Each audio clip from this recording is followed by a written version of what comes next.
and um, that they like have to do a face scan, and they have to like show their tickets usually. And all right, so do you think I like Joe Rogan?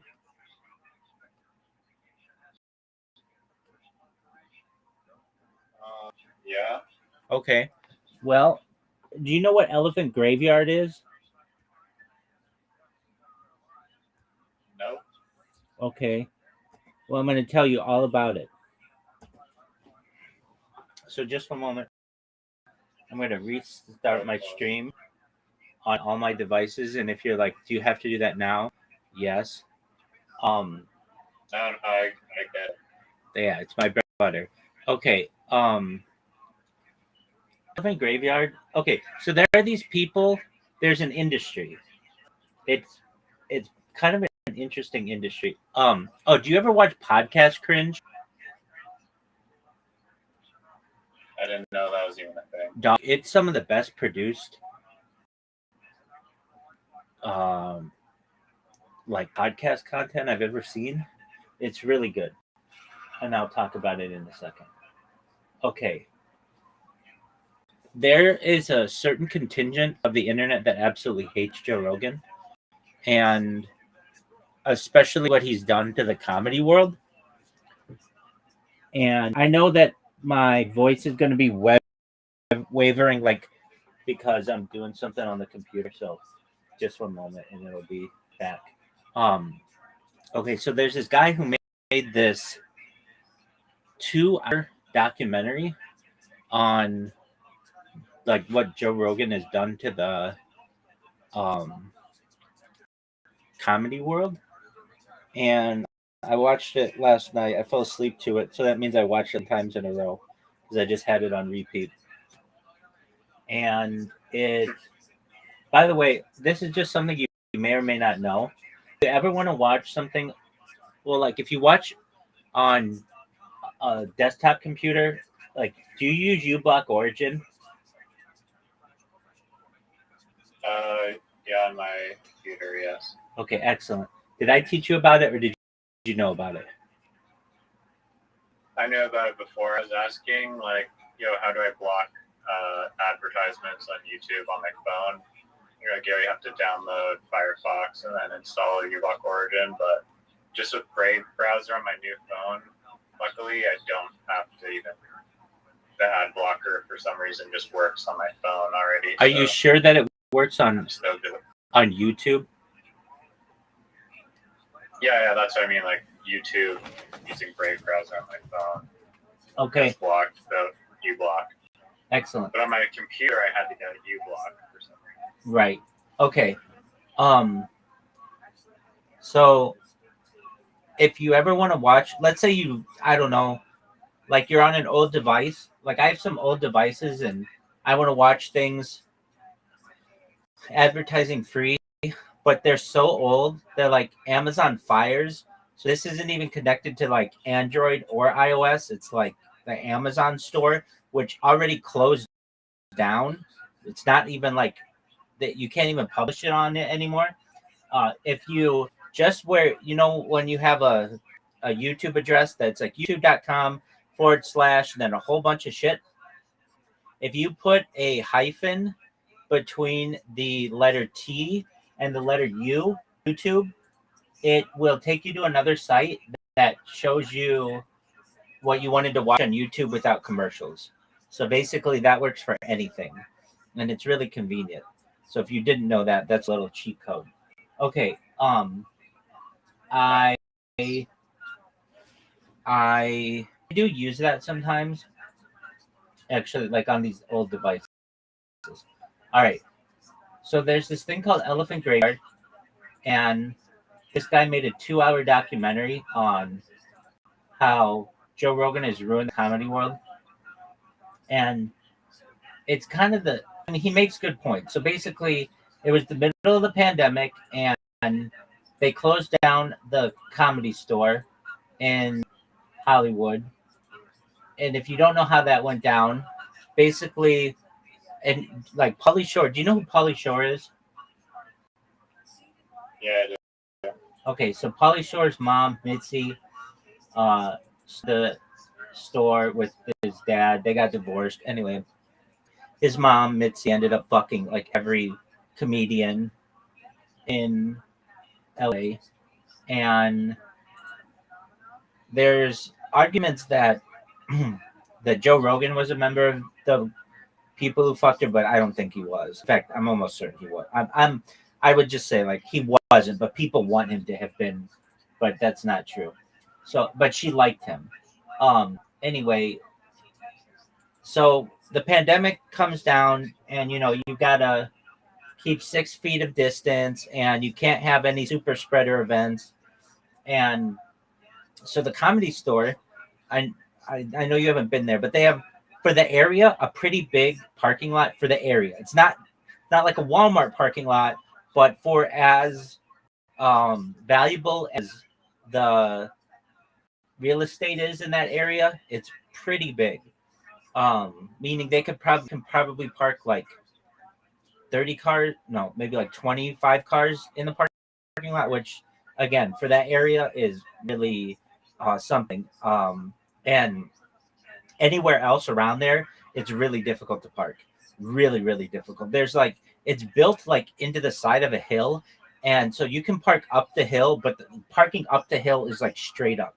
It's I can't believe they make people drive up these hills. It's incredible. But anyway, so they said at the Comedy Store that you can't have indoor events. So what the Comedy Store was going to do, and they did, was have an outdoor event where they would have everybody 6 feet apart. They put chairs 6 feet apart, and they'd have stand-up comedians go up and do stand-up. And the first night they did that, the city came to them and fined them like $150 or something. Not a major fine, but enough, and said, you're not allowed to have these types of events. And the Comedy Store made the argument, we aren't having like a super spreader event because everybody's 6 feet apart and where everybody's wearing masks and all that other shit. And they were told at the Comedy Store by the city of Los Angeles, we don't like the optics of it. Meaning, like, it's like we don't like, even though you're following the rules, it just doesn't look the way that we want it to look. And they're probably, it was smart of them to do that because these comedians would have been like, how fucking stupid is this? They would have literally gone up there and just ripped on it the whole time. So they shut down the Comedy Store for like a year and a half. And Joe Rogan was had talked with, do you know who Ron White is? Yeah, he drinks whiskey every time. Exactly. So Ron White had moved to Austin. His son moved to Austin first in like 2016. Ron White moved there in 2018. Ron White used to live in Beverly Hills. And Ron White made a lot of money doing what was called blue collar comedy with like Jeff Foxworthy and Larry the Cable Guy and Bill Engvall back in the day.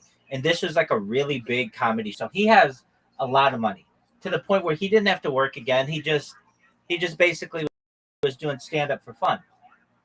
And he said to Joe Rogan that he moved to Austin, and he liked Austin because it's like 3 hours to New York and 3 hours to LA. It's right in the center of the United States. The people are really nice and the food is really good.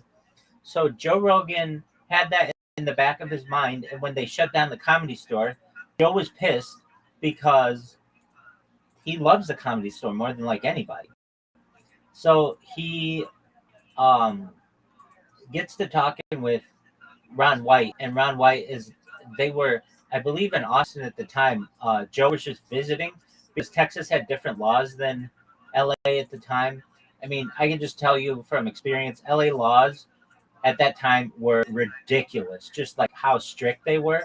And in comparison to like from what I saw on TV about Texas, just like night and day. They were like, it was like different countries. So anyway, Ron White says to Joe Rogan, we got to build.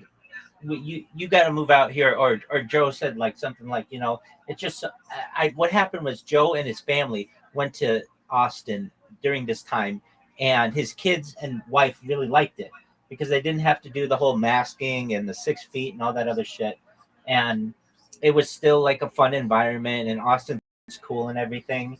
Now, at that time, there wasn't any comedy going on in Austin. Not necessarily because, um, not necessarily because Austin uh, had to, like shut it down because of COVID or the pandemic, but it just it was like a growing city, but it didn't just really have that big of a comedy scene.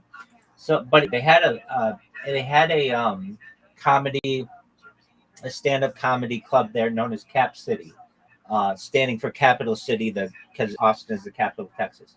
So Joe gets there, and everybody really liked that club before it closed, and gets to talking with Ron White and was like, you know what, I'm going to move out here, move my family out here.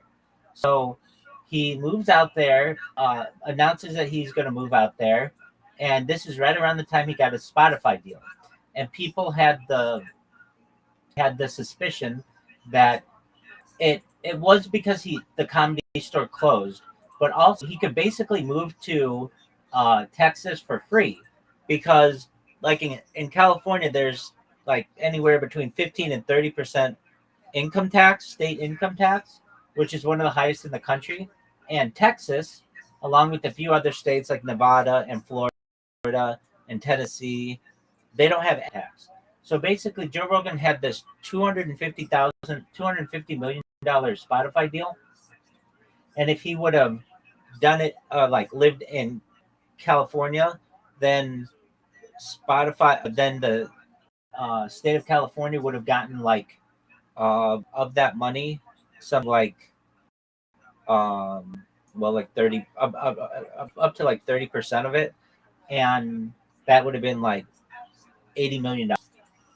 So if he just did the same show that he does from Austin, he would save $80 million. So it made a lot of sense for him to do that, though he doesn't talk about that part all that much. All right.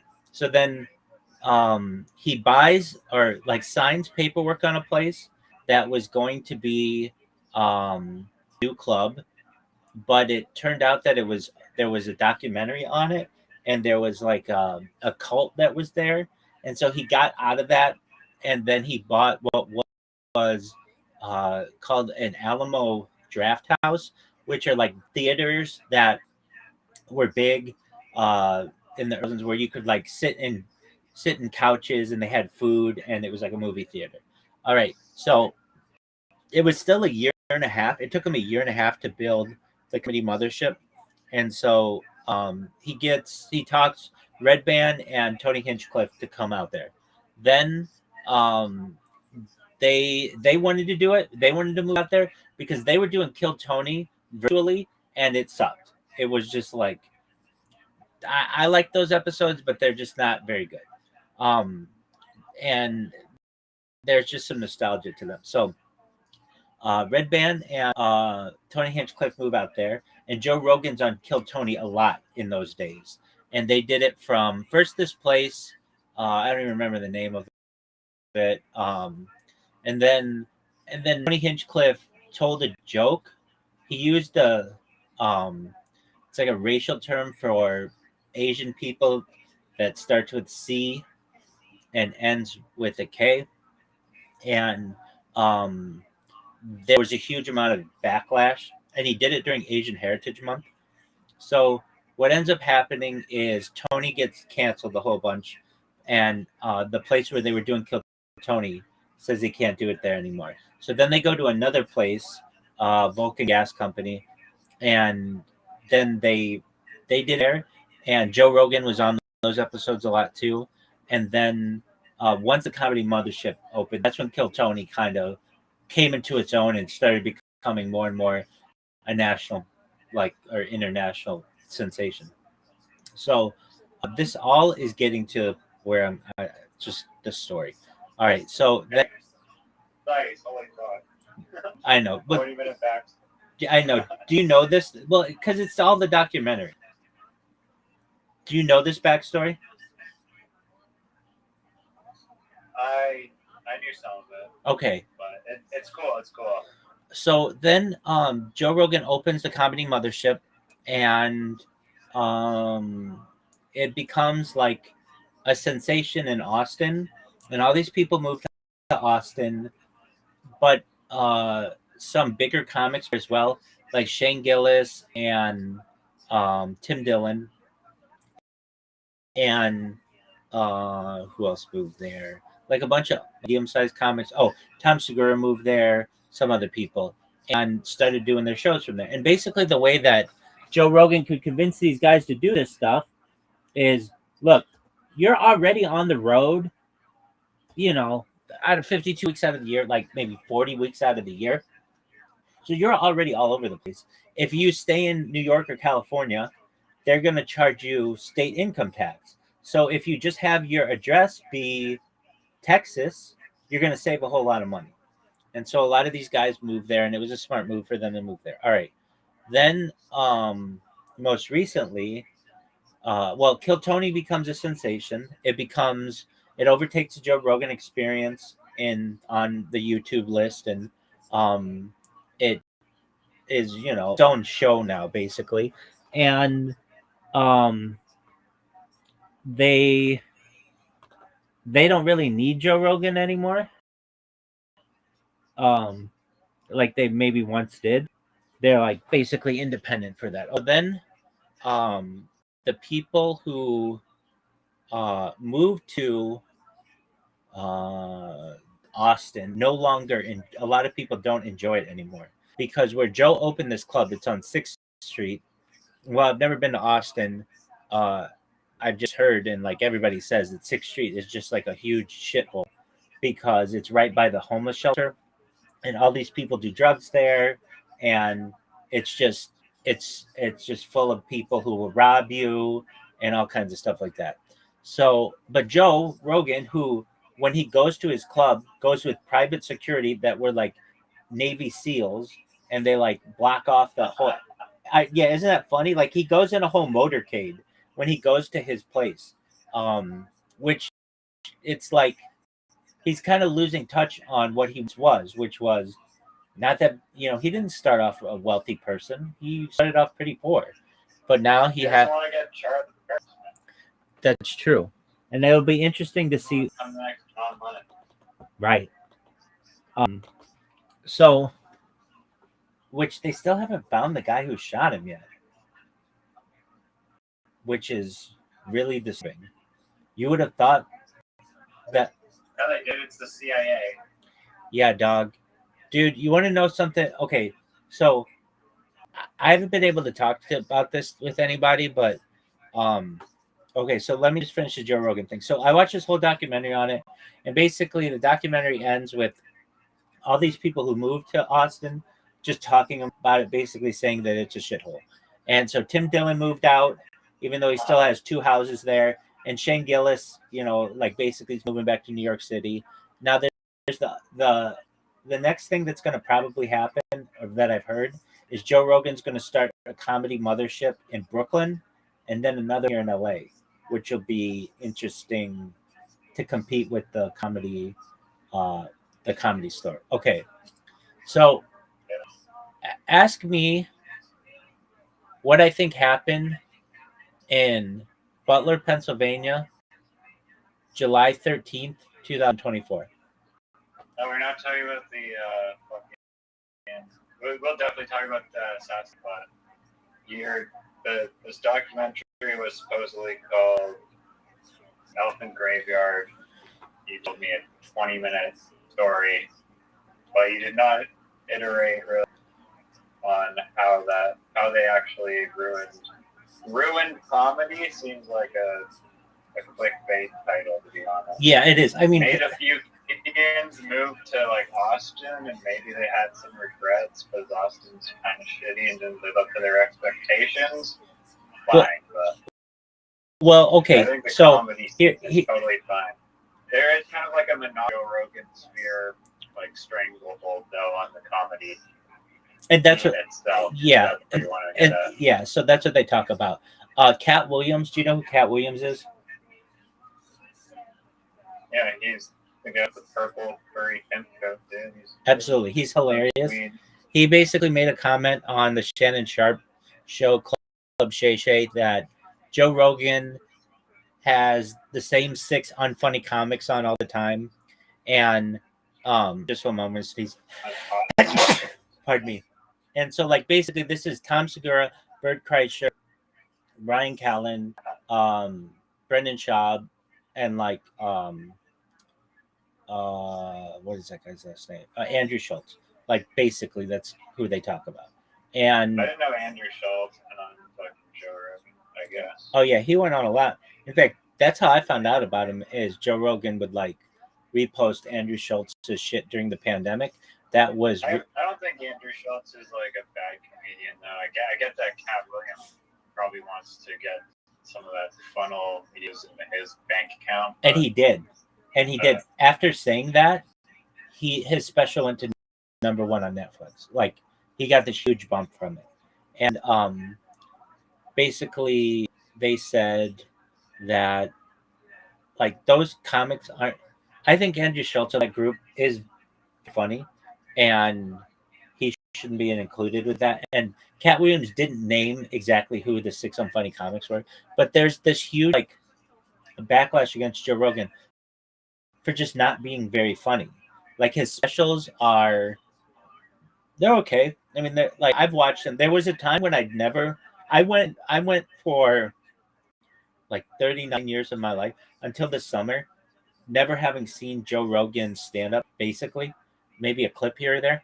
And I finally went through and watched all his specials, and he's an okay stand up comedian. I'm not going to say he's unfunny, but he isn't one of the greats. At least he can be really funny. And I think if I were sit with him or his friend, I would think he'd be really funny. But there's a certain level of his funny and like George Carlin funny or Rodney Dangerfield funny. Like, that's another level of comedian. Well, Elephant Graveyard. He's more. He's in my brain. He's a UFC commentator first, then a podcaster, like interviewer second, and then a fucking elk hunter third, and then like whole lot this shit, and then it's like. That's what I love about him, though. I love how well-rounded a person he is. I think he's just like a likable, good person, which is great. He's not just like hilarious bone cracker, like funny. That's fine. I don't think he needs to be. I think he's good the way he is, but I get people could be like, yeah, he could be more funny. I agree. What more do you want from him? No one forces you to watch it. Exactly. Exactly. But I mean, he's just so good at so many different things. I don't even want to say he's so good. He's had the opportunity to be really good at so many things. He wasn't ever a really good actor, but I remember him being on news radio. And then Fear Factor, I really liked him on Fear Factor. And I really liked him on the Chappelle Show when he did 2 Chappelle shows. And then I really liked what he did with Carlos Mencia, calling out Carlos Mencia as a joke thief. I really liked that. And then I remember watching, I was in a different apartment in Fullerton, California, when the Joe Rogan Experience started. And it was December 26th, 2009. And it was very quickly in my feed on YouTube. And I started watching them like really early on. I mean, like very, very early on. Like, I can say like I'm an OG Joe Rogan fan from those days. And then there have been times when I didn't listen to him though. And then I'd have to catch up on episodes and such. But he like revolutionized podcasting. Dude, I saw this clip of him today. Do you know who Tom Green is? You should. I do. He's Canadian. Yeah, exactly. So do you remember? You probably don't, but do you know what the Tom Green show was? I've seen like a couple episodes. I know. So I loved the Tom Green show when I was a kid. It used to be on MTV, like usually late at night, but it was. I think Eric Andre at the Tom Green's crazy pranks. Absolutely. And Joe Rogan says that Tom Green inspired him. And I watched this episode today or this clip of Joe Rogan sitting. Tom Green basically set up like a Tonight Show setup with like a desk and chairs and a couch, and he had a sidekick, and they would just live stream on the internet. And they took this content and had it on. I don't know if it was CBC or what is it, CBN? What's a Canadian broadcasting network? Is CBN? BBC CBC? Broadcasting Channel. Okay. I don't know if it was on that, but it was on some Canadian show and some Canadian channel. And then the United States used to syndicate it on MTV. And Tom Green would just do things that I really liked. I'll say this, like, at least being an inspiration to me, Joe Rogan certainly has been Tom Green and the show Jackass. Do you know what the show Jackass is? I'm sure you probably do. Where they would just take a camera. Exactly. It was just like this. I've only really seen the movies, and I realized like a month ago, like 2 months ago maybe, I was like, oh, I can actually watch the TV show. I've never even seen the TV show. Dude, the TV show is so nostalgic for me because my friends and I used to just watch it like when we were in high school. They always came on really late, and they would have like, they would just show them over and over and over again because MTV didn't really have any programming at that time. Music videos had become too expensive to run, so they would just show Jackass all the time because it didn't get the highest ratings, but it got pretty good ratings.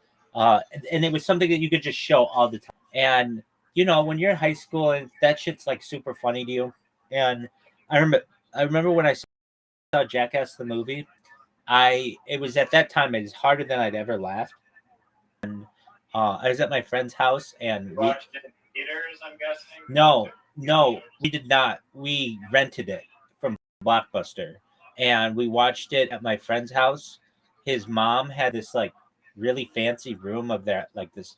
They had like a part of their house built on, and we watched it like in this pure white room with like all these windows, and it was like hilarious that like here we're watching a guy take a a toy car and shove it up his ass in a condom in this like very like dainty like place of their house. And we had to be careful because we didn't want his parents like finding out what we were watching. I did not watch it in theaters.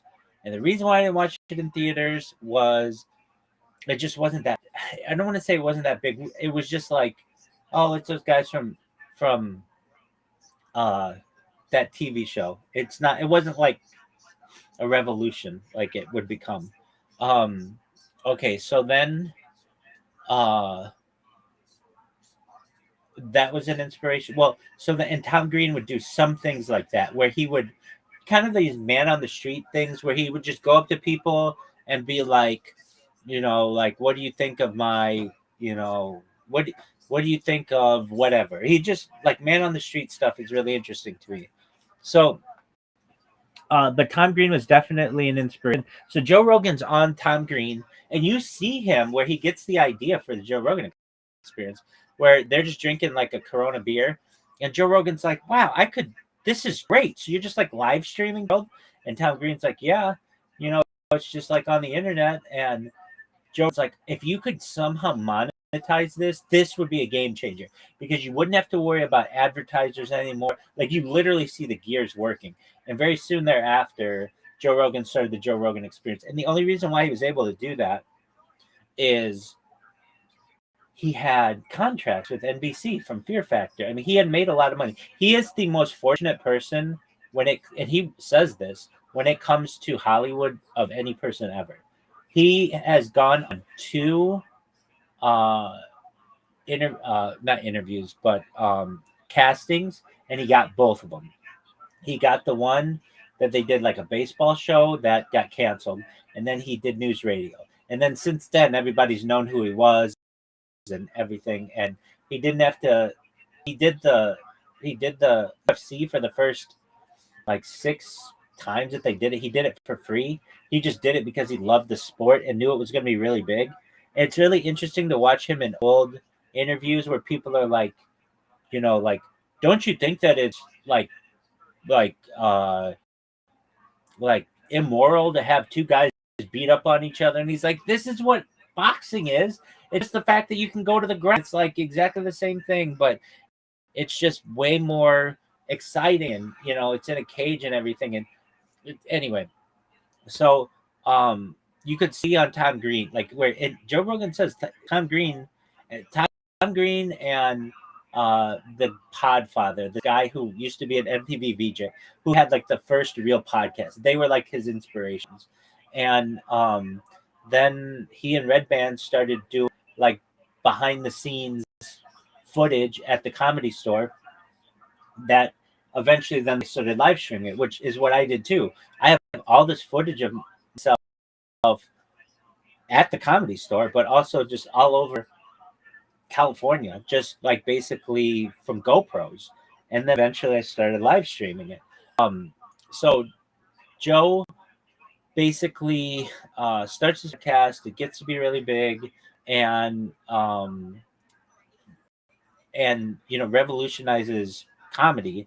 But the people are like basically very critical of what he's done to comedy in general. So they're critical of Kill Tony, which is like kind of Joe Rogan branch off, because you have to have like 1 minute of and be really funny, and if you're not funny, you don't succeed.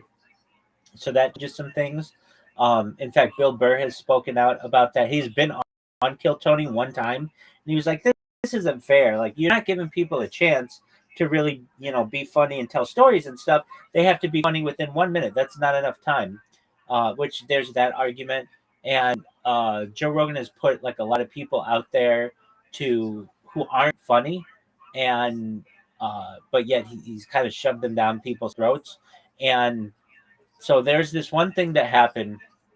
There's this female comedian. Her name is Annie Letterman, and she has this story where so Brendan Schaub, that guy I always talk about, she and he were at the Comedy Store, and Brendan asked her if he would walk her to his truck, and she's like, what? Like basically in a later story, she's like, why? So I could blow you?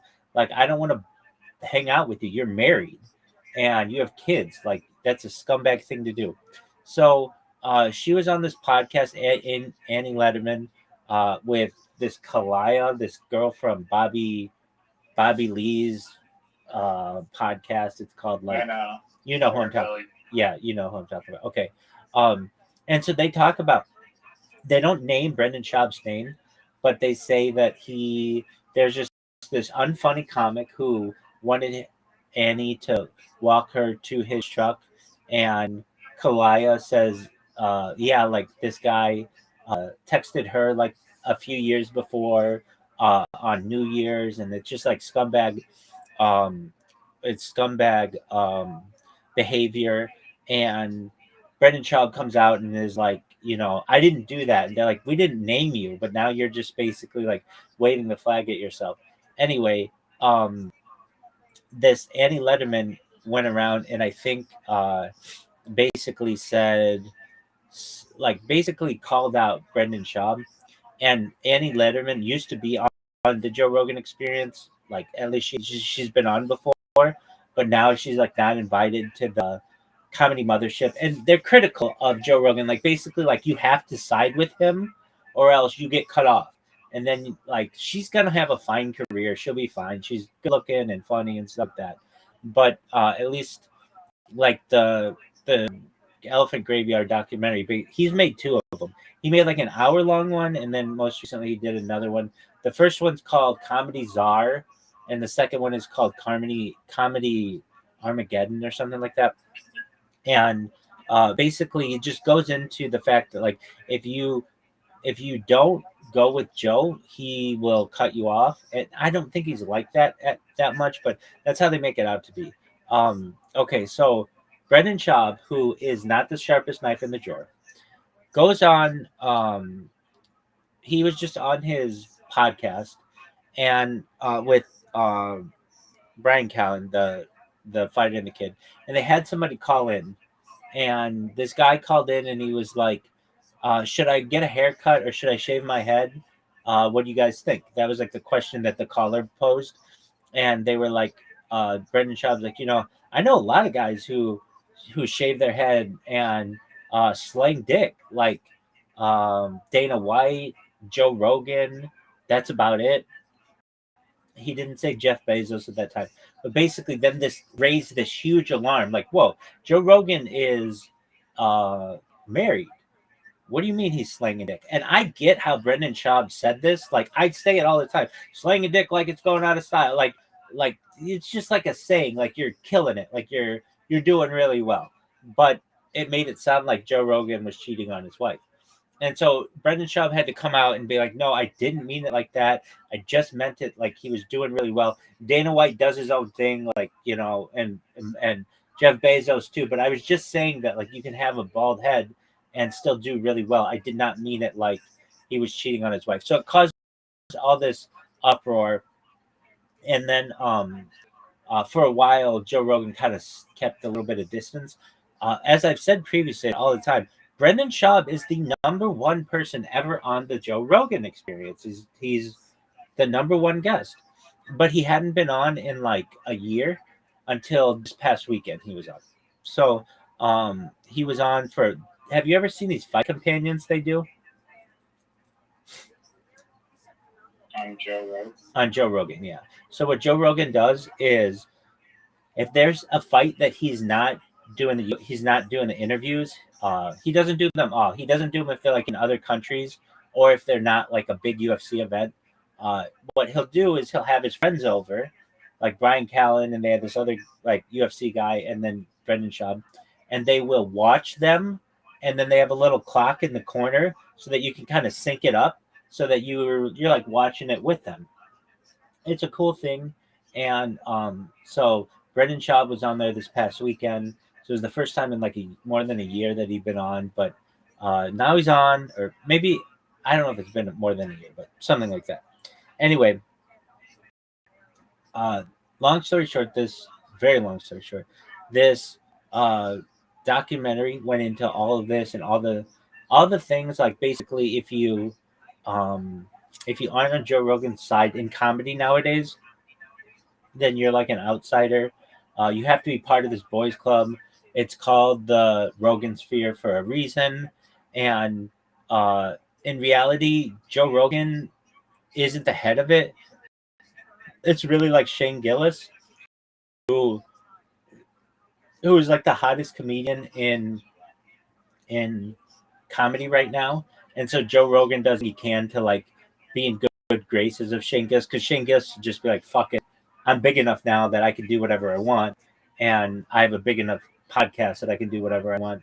And I don't need fucking Austin, Texas. I have New York City and Philadelphia and LA and stuff. And Bill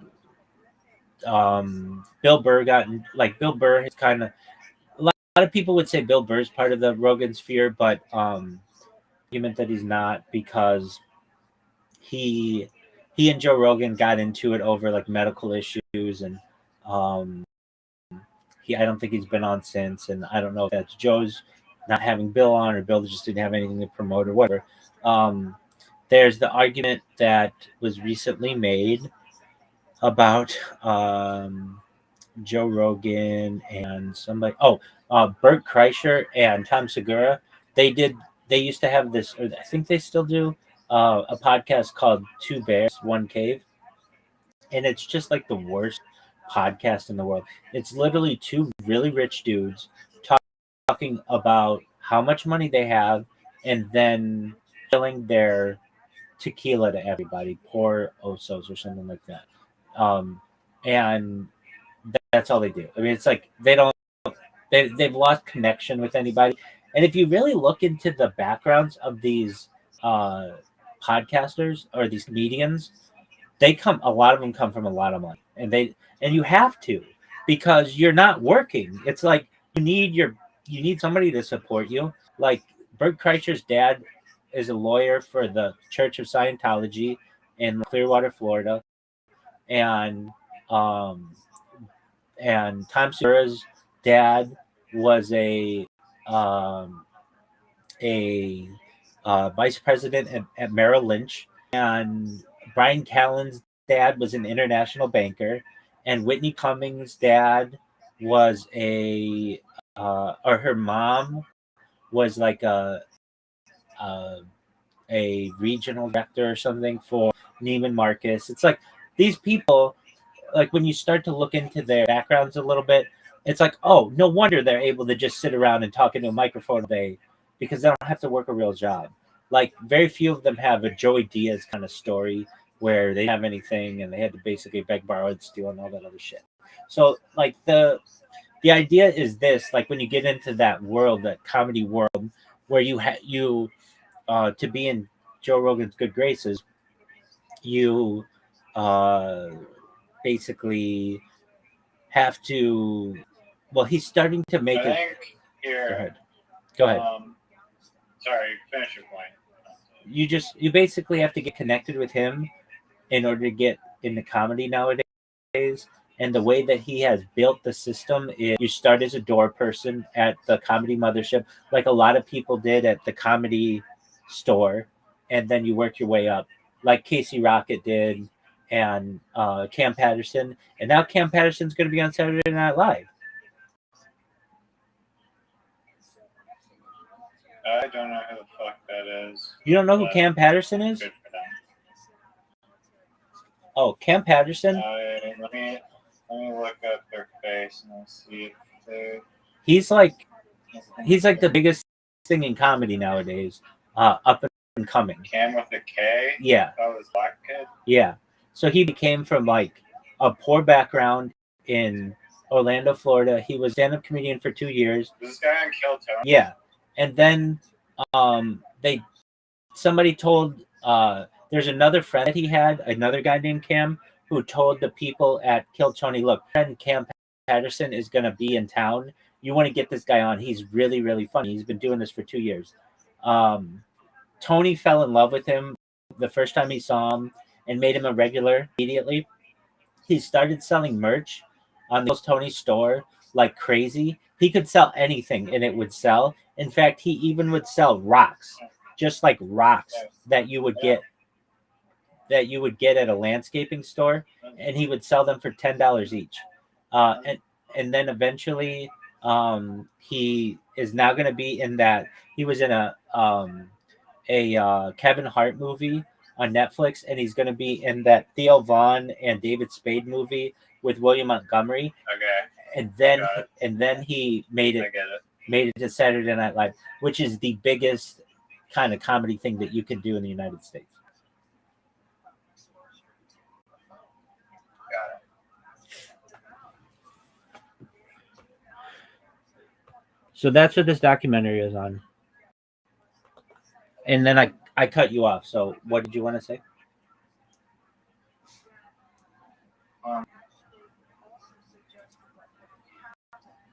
I don't know. I do know. But I was just looking at a list of the top 100 comedians, or a few lists of, like, you type it in, top 100 comedians. Is that the comedy? Is that the Comedy Central list? No. I was looking at IMDb and Ranker. Oh, okay, good. What does it say is number one? Jerry Seinfeld?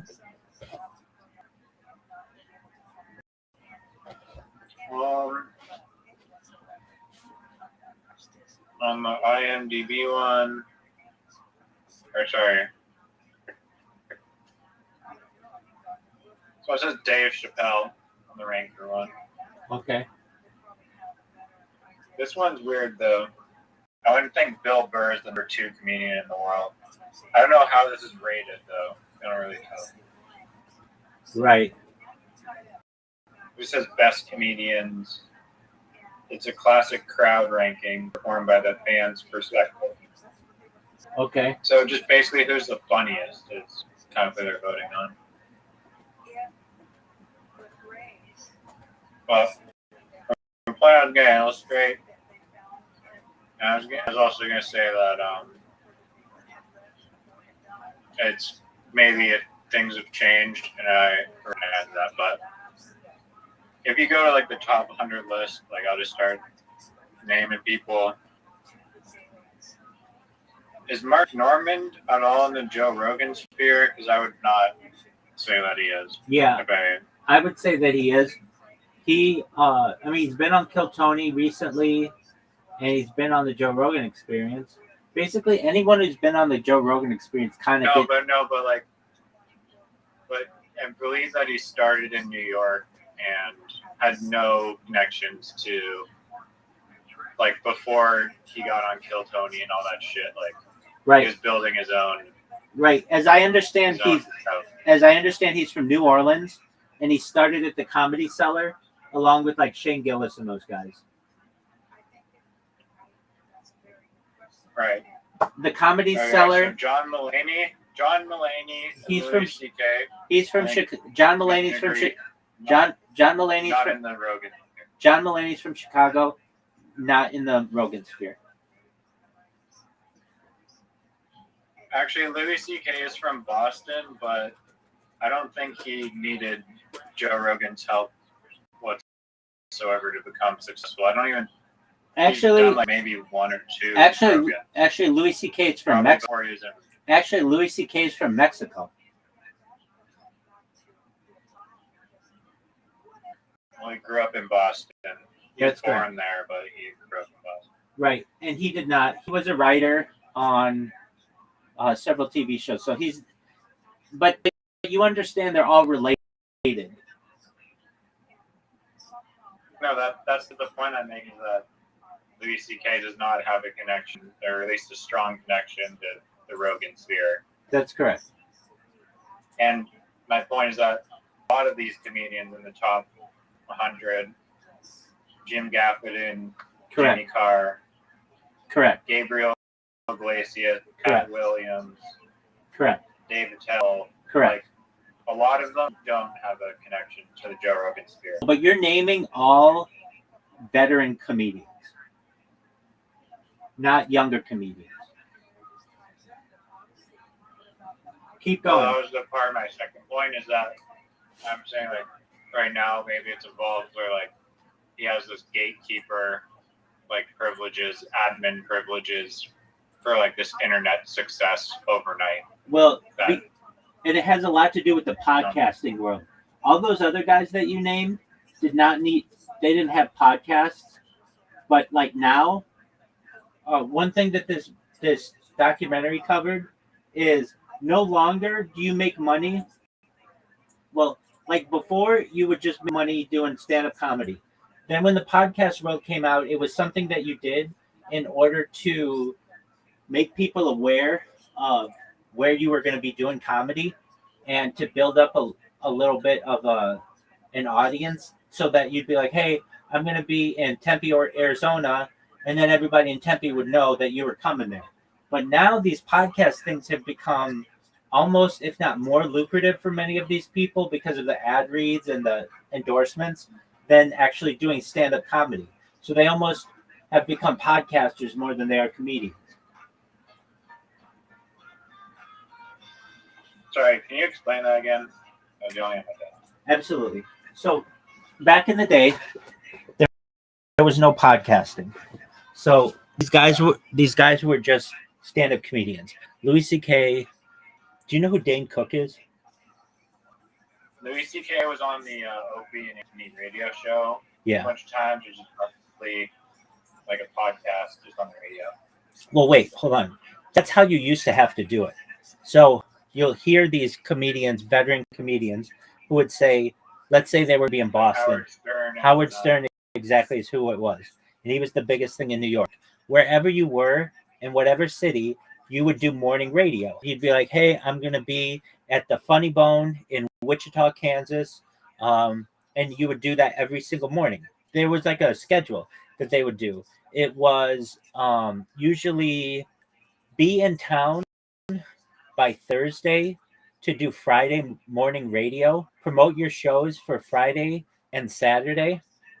And then I believe also Sunday they would do a show, and then leave on Monday. Or sometimes they would leave on Sunday, but stay till Monday if the drugs were good, as Ralphie May used to say. And then next city for the next week. Like that was your week. But you would always do either Thursday morning radio or Friday morning radio to make sure people knew that you were in town, and so they would buy tickets. That was that was what you would do. Okay, so these comedians would do that, and they did that for like from the 1980s to the 1990s to the 2000s. You would do morning radio, but then with the podcast world that occurred, these comedians realized that if they did podcasts, they didn't necessarily have to do morning radio as much because they would already sell out by the time they got to the city. So there's no reason to do morning radio tickets if you're already sold out.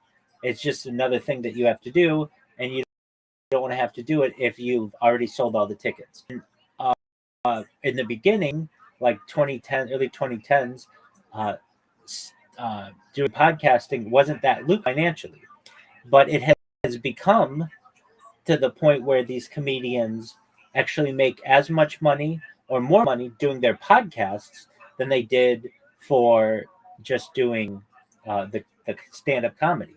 So many of them, I mean, not many, but some of them have just even stopped doing stand-up comedy. The big one who's done this is Brendan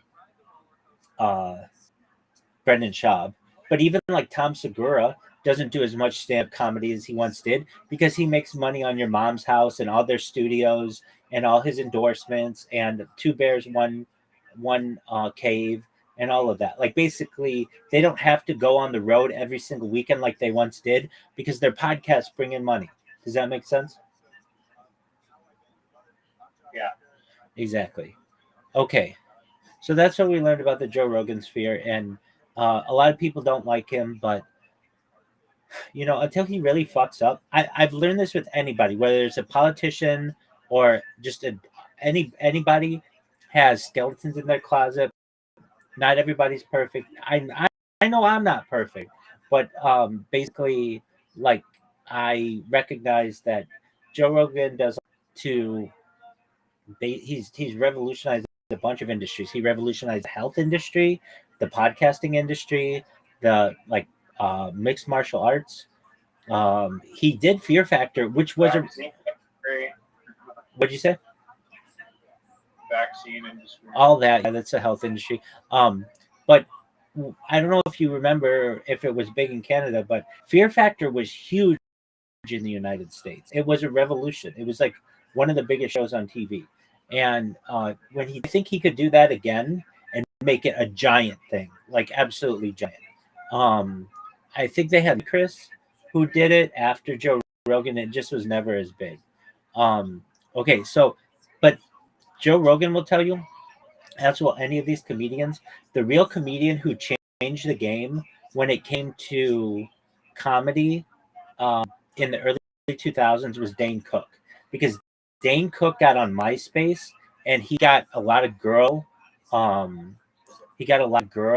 Like he's a good looking dude, and he got a lot of girl fans, and he would like cultivate them using the internet.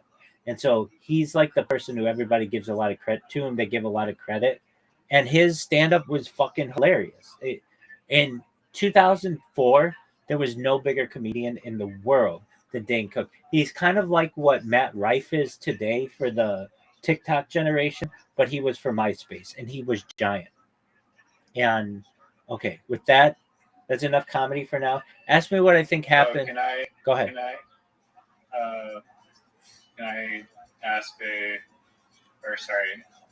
take like a fork in the road to a different discussion that I wanted to have? Absolutely.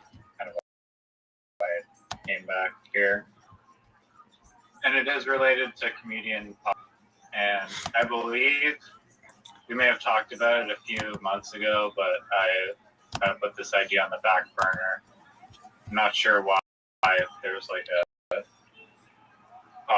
wrench in the whole machining about, but do you remember I feel like you must remember, but I was talking to you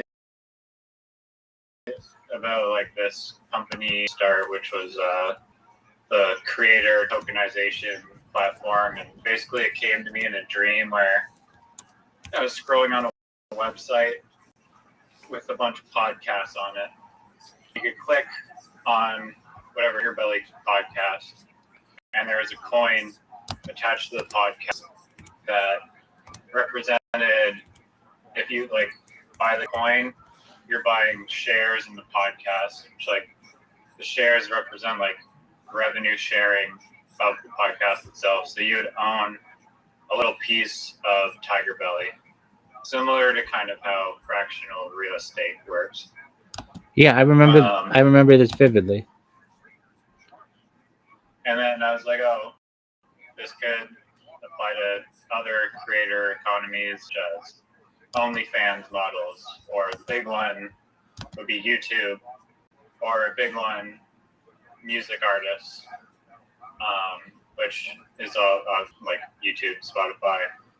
Basically, apparently there's this book on it called, it's like the Unincorporated Man, and it's about a guy who wakes up in the future, and he's one of the only, or he's like the only person who like isn't completely owned by a corporation, and not to be like super dystopian or whatever, because that's all this. The goal, I guess, is to actually like drive growth for these just by having them a revenue stream, and then also providing a new like incentive structure for their fans, where the fans are actually incentivized to promote it more because they actually own a stake in their investment, and also it's just better. It's basically like Patreon, but Patreon you can buy the token and it actually like get paid dividends, as well as access like exclusive content through the ownership. And so I'd be like, yeah, if Joe Rogan issued a coin, there'd probably be a whole lot of people that would want to buy the coin if the coin was putting out earnings of the Joe Rogan podcast into your bank account as dividends. And yeah, you can also potentially compound those dividends with other lending protocols in order to get even better yield. So yeah, please tell me why. I mean, I was speaking to some people in a Telegram chat earlier, and I told them the idea, thought that it sounded interesting. Not that it's like the easiest set of hurdles to overcome, but it's possible. So, yeah, give me the whole 9 yards truth, the rabbi serum of painful, why my idea sucks or doesn't suck, whatever it is. Because I find it interesting that like somehow, I mean, it came to me in a dream, but like there isn't a protocol yet, like tokenization of all these things is coming in the world, but no one's really talked about the tokenization of the creator economy. Yeah, I think it's a great idea.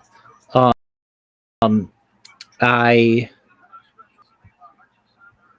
think that it is okay. So do I just think that? No. Okay. So the reasons why I think it could work. So like it's kind of, I know what tokenization is and everything, but I just want to create an analogy. It would be like a company sells stock, a podcast would sell stock, basically, right? Absolutely, like the perfect parallel. Yeah, exactly. I think it's a great idea. And so creators do this already to some extent with endorsements that they do. So like if I like the Joe Rogan Experience, then I can support him by buying stuff on it and Athletic Greens or AG1 or all of that shit that he sells. That's how I can support it. But I don't have a share or any ownership in the podcast. So this would basically Correct. be like, and then there are other ways that you can support podcasters. The big one is Patreon, and but you get any ownership of the podcast. So this would allow you to get ownership. Now, I like it. I'm not like I hear people come in with shitty ideas every day, and this is not one of them. This is a good idea. Okay. So I don't even want to say why it wouldn't work because I think you could make it work, and I don't say that about every idea that people tell me. Normally, I'm really good at just being like, well, there's this huge loophole, or not even loophole. There's this huge red flag. You're getting done. China's gonna copy it. The bear scare will never take off. Yeah, all of that. Yeah, anything like that. Okay. Okay. So let's use an example um, of something that neither of us really like, but both know about. Okay. You mentioned Tiger Belly. Okay, so we're gonna use Tiger Belly as our example, since neither of us are like super diehard about it, but we both know about it. That's Bobby Lee and Kalila, and I don't even know what they do, but it's from Bobby Lee's garage in Burbank, something like that, and it's really brightly colored. It's been around a long time. Okay, so Bobby Lee starts saying we need more money, we're getting popular or whatever. Maybe we're not, and so we're going to offer 100 shares for this. Well, I think Tiger Belly had it is a business already because that's why he and Kalila, even though they're not dating anymore, they like own that business together. So I'm sure there's Tiger Belly LLC. I'm almost certain that's what it is. So you basically would be taking that company public and offering 100 shares or whatever, a million shares, whatever. But you don't necessarily make the pod. It's there's a way to do it to tokenize the podcast as well, and I get that. But basically, you could just have Tiger Belly LLC offer uh, have an IPO, an initial public offering, for some amount of stock, and then you just buy into the company. Do we agree that's an option? Yes. Okay. I mean, is it that? I thought like as a company you have to be like big enough for like the stock exchange. No, no. You can like if you want to get on the Dow Jones, that's a big one. But get on Nasdaq, which is smaller, or it's called um the Russell 5,000. There are like 5,000 companies on that, and even smaller organizations. Like I was a part of an organization that was just run by two people, and they had stock. So it's just however your attorneys draw it up. But basically, they could sell stock in their company. They didn't. That's not what they were in it for. But it was just like how they distributed ownership of their company. So no, it doesn't have to necessarily be on an exchange. Now, if you want to be on an exchange, then I think you have to go through the SEC and some other things. But basically, like Tiger Belly could potentially, if it got big enough, uh, meaning like they had enough interest, they would do an IPO, an initial public offering for whatever their, let's say, stock at $1, just for simplicity. And then anyone who liked their podcast could buy that stock, and then they would own part of Tiger Belly LLC. Does that become a security the moment you allow outside investors that are trying to make a return? To my knowledge, it would.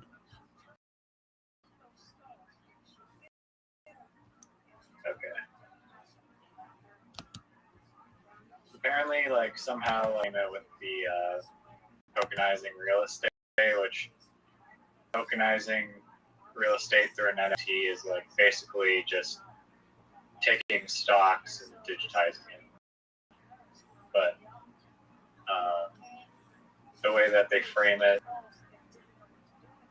an NFT somehow just void this securities label. And I think when you're dealing with the SEC and securities, there's just a whole lot of legal jargon and hoops to wave your hips around in a circle with. Yeah.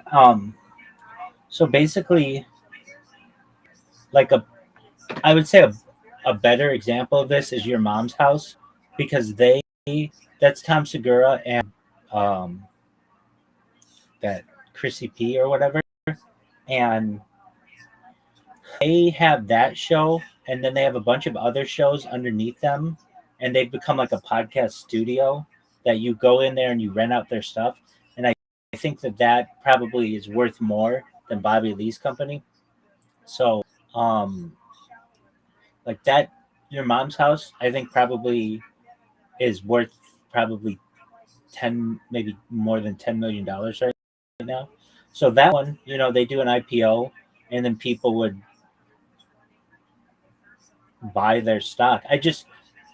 They don't need to do it. It's not, they make money doing what they're doing.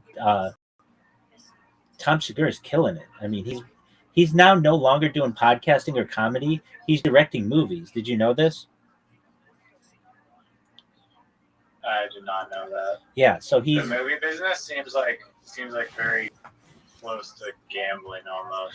Oh, it definitely is. And if there's something called Hollywood accounting, it's really shitty what happens. So, it's terrible. Okay, so let's say you make an independent, and it's not an independent film, but you make a small film, you personally, with, let's say, Warner Brothers, and your movie has a budget of $1 million, and let's say it makes $100 million, like it makes 100x, and your movie is just on, I don't know, a podcast movie, let's just say. Oh, that's great.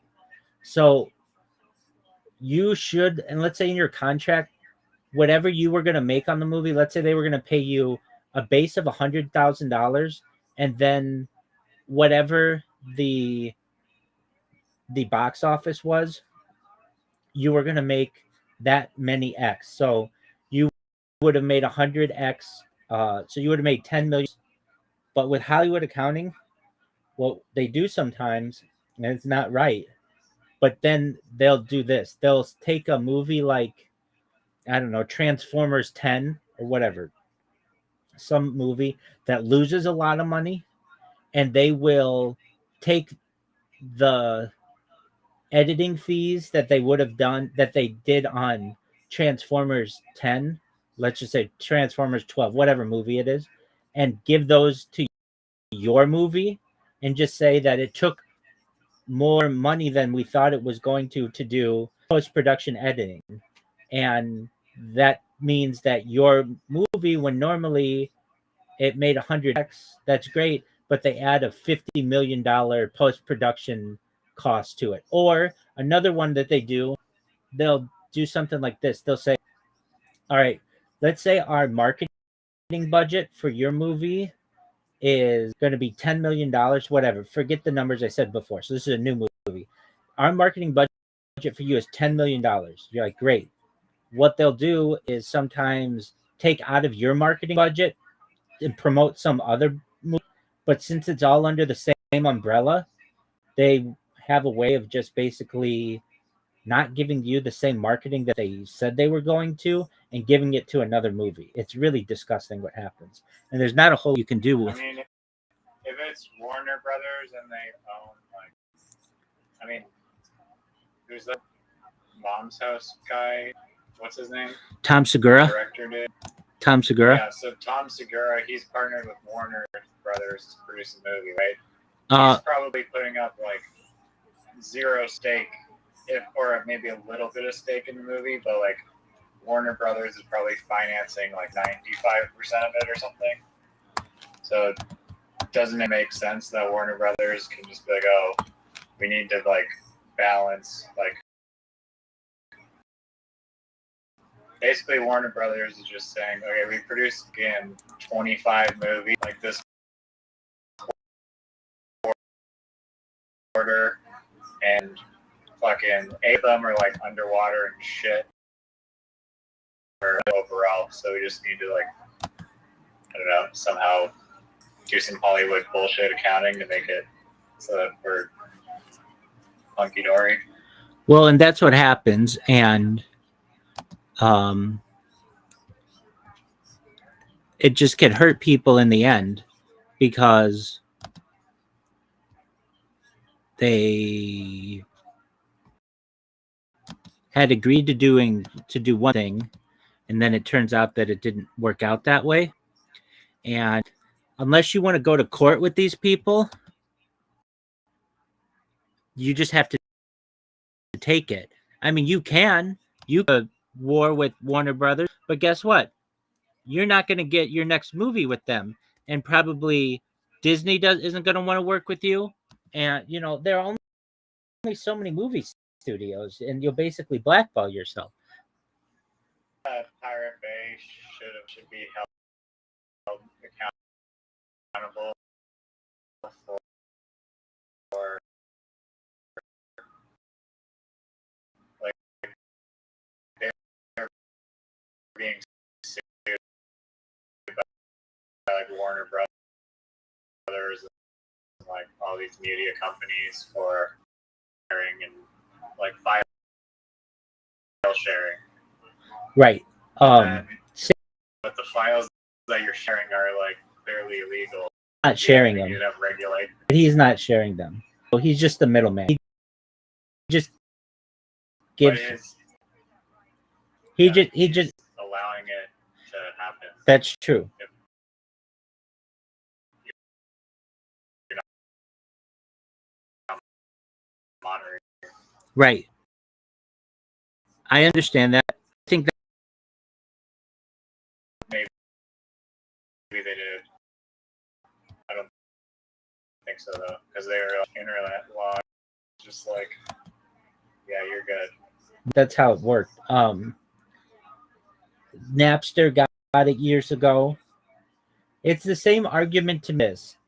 Do you prosecute it's not exactly this, but like the Department of Transportation because people use the roads to do illicit drug deals? You get what I'm saying? It's not a perfect analogy, but it's similar to me.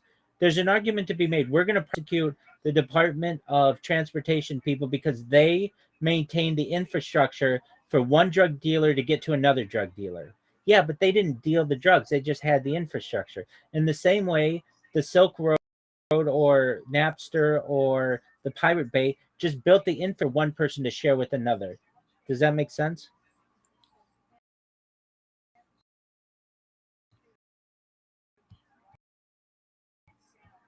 I see what you're saying.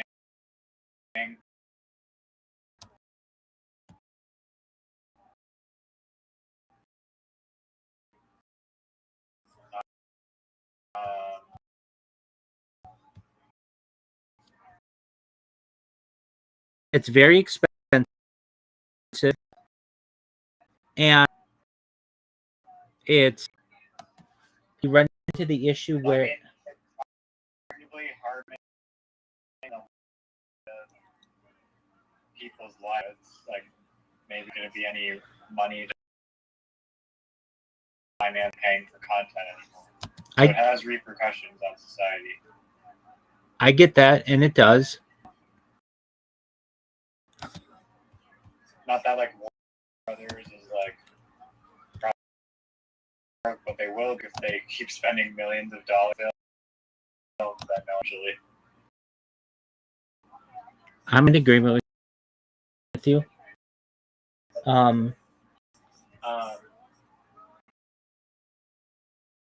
not sure if this is the case, but I'm just gonna like draw a parallel here that I've seen YouTube basically making the assertion that thought of making artists poor, because the way that their revenue sharing works is like, it's basically like It's ridiculous. fractionalized like podcast investor token. Like all the artists, like the cumulative artists, are all put into a pool, and their percentage ownership of how much of the total subscription pool payout that's allocated to them is based on how much according to, if you have to get a ton of listeners, you get more of your middle dude, you get middle share version, blah blah. But because the subscription model is like only $9.99 and it's stretched now with like audiobooks and music, it basically like it's spreading that $9.99 subscription like thinner and thinner. And I'm gonna assume that with Netflix and other streaming platforms, this like subscription model of $9.99, that $9.99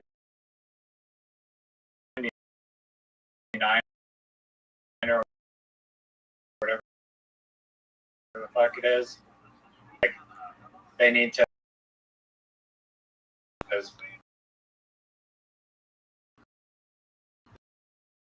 the stream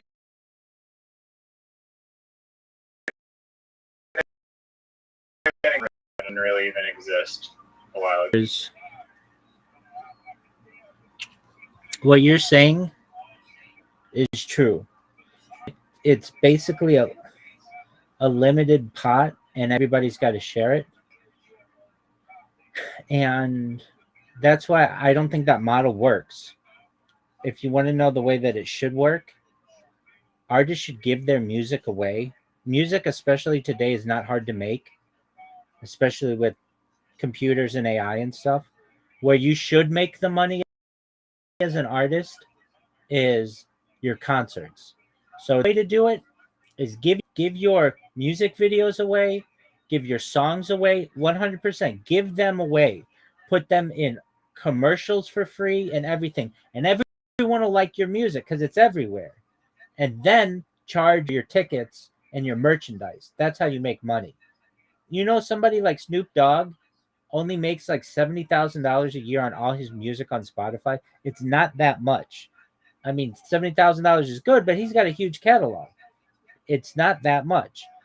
But that's why he does all kinds of endorsements, and that's, you know, he does in-person TV shows, and he does The Voice and all of that. That's where you make money. But you know why he's able to do all that? Because everybody has access to his music, or, you know, like knows his music. And so if you're an artist, if you want to make money, you've got to recognize that you're not like let's say you've got a really great voice. That's great. Are you hot?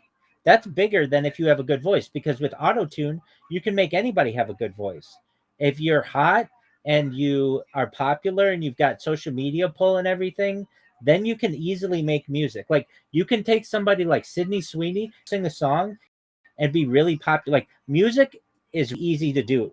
What isn't as easy to do is visual stuff. Like, visual is much more difficult. And so, what I'm trying to say is, like, what do you mean, like music videos? Music videos are big, but even just TikTok and all that, like, things people see. Basically, music is pretty easy to produce and put out with AI. Now, years ago, it was not. There's another market for this creator economy tokenization thing, is like TikTok revenue. You can just own a TikToker. I get that. I get that. Okay. Let's talk.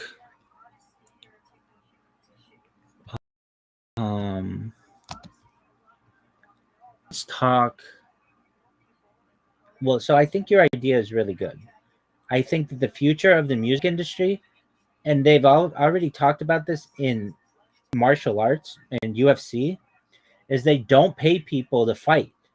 They make their money in um in endorsements and advertising and stuff. So I think Dana White has even said that ideally they shouldn't have to pay the fighters. The fighters should fight for free, but the fact that they put them on this huge stage means that they'll be able to sell merchandise and do endorsements. Does that make sense? Yeah, but I mean that like Air Canada Center or whatever arena that's selling out is making so much money that I don't know, it seems kind of cheap to not pay them. It's like it's like Michael Jordan being like, "Oh, pay you in a bunch of signed like merchandise." Exactly.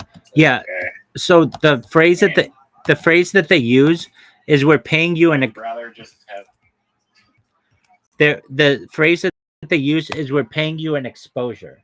So the fact that we're putting you in front of all these people means that they're going to want to buy your t-shirts and go to your autograph signings and have you talk about their product. So you should want to do it for free. Like if you don't want to do it, that's fine. Somebody else will do it, then we'll make them the big star. So we're paying you an exposure. yeah, I've seen a lot of people. I've also tried it.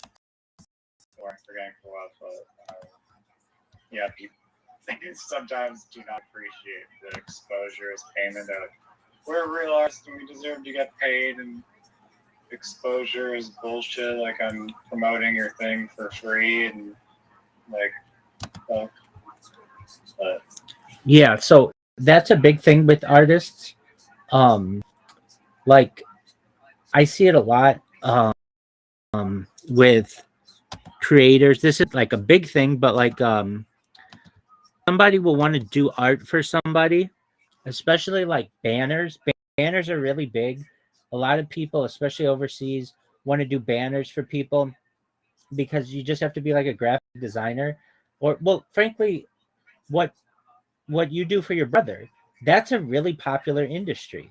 And now what you do for your brother is really specific, but what I'm talking about are just the general ones. So one of these people, these graphic designers, will go to an influencer and say, I will do all your banners and I'll do all your thumbnails and everything. And then the only thing the influencer has to do is just in their profile say that their banner was by Tom Jones 123, and they get paid in exposure because people say, "Wow, I really like that banner," and the person's um, they read the person's profile and then see who created that stuff, and then they will go to them to do future work. Does that make sense? yeah, exposure is the currency. And then that means the influencer doesn't pay anything. Like,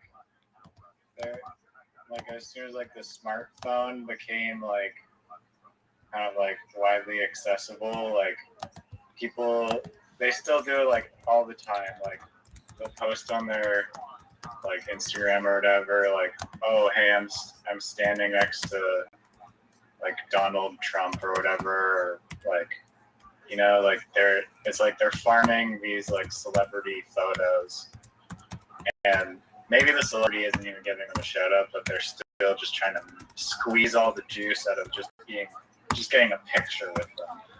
Right. Yeah. And just being associated with them is big for your brand. Oh yeah. Some people are like brutal at it, where it's like they just like it seems they're just try harding to be so cool, but it just comes across as really cringe. Right. Does anyone like the famous people that they're hanging out with are not like taking goofy pictures and posting it on their Instagram so that they can say to other people, "Oh, look who I'm hanging out with." You know, A big thing that I see as well. Uh,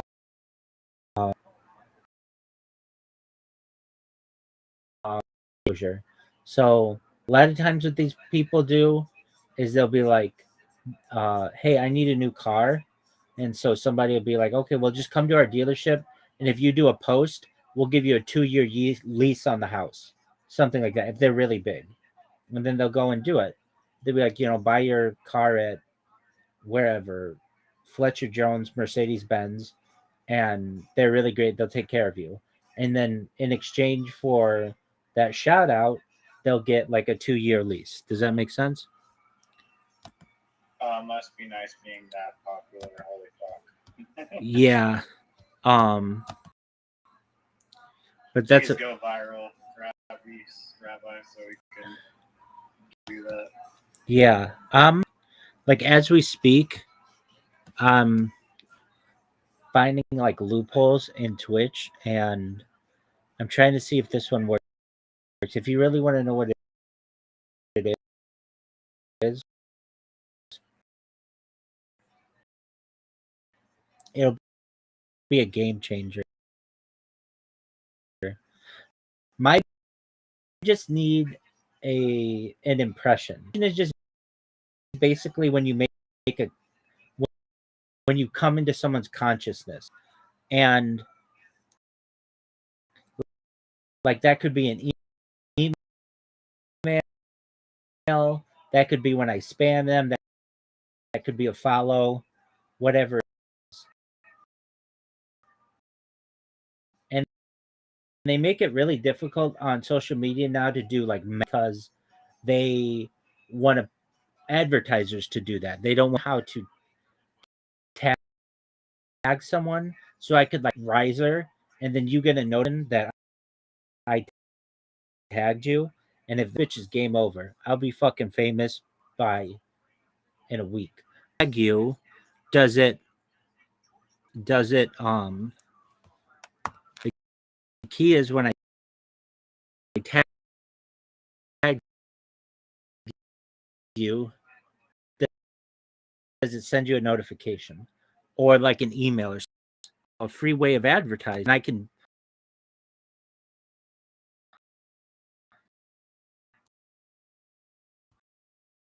can do that a lot to people.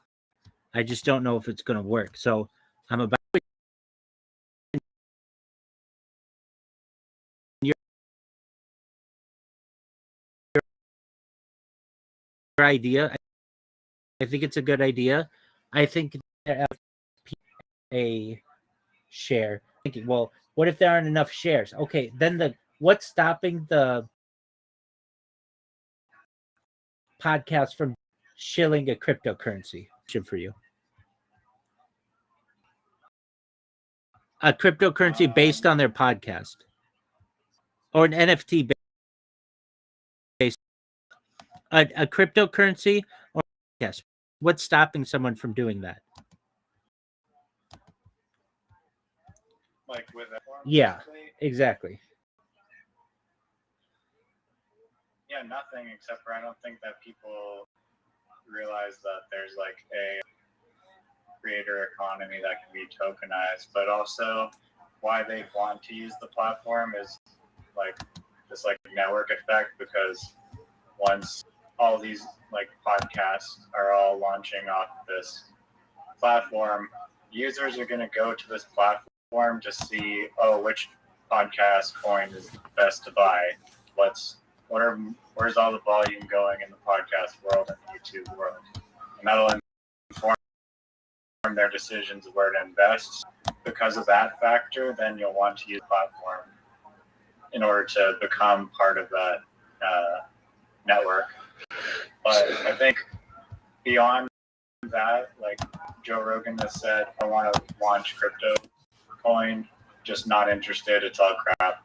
And I get that, and I think that one of the big problems especially is that the coins themselves don't really have the solid use case or utility or backed by anything. They're basically just like vaporware, like no real substantial value. And some coins like Bonk and whatever, they're Solana and integrating into phones, and that's what they're doing, is they're trying to find something that gives the coin value other than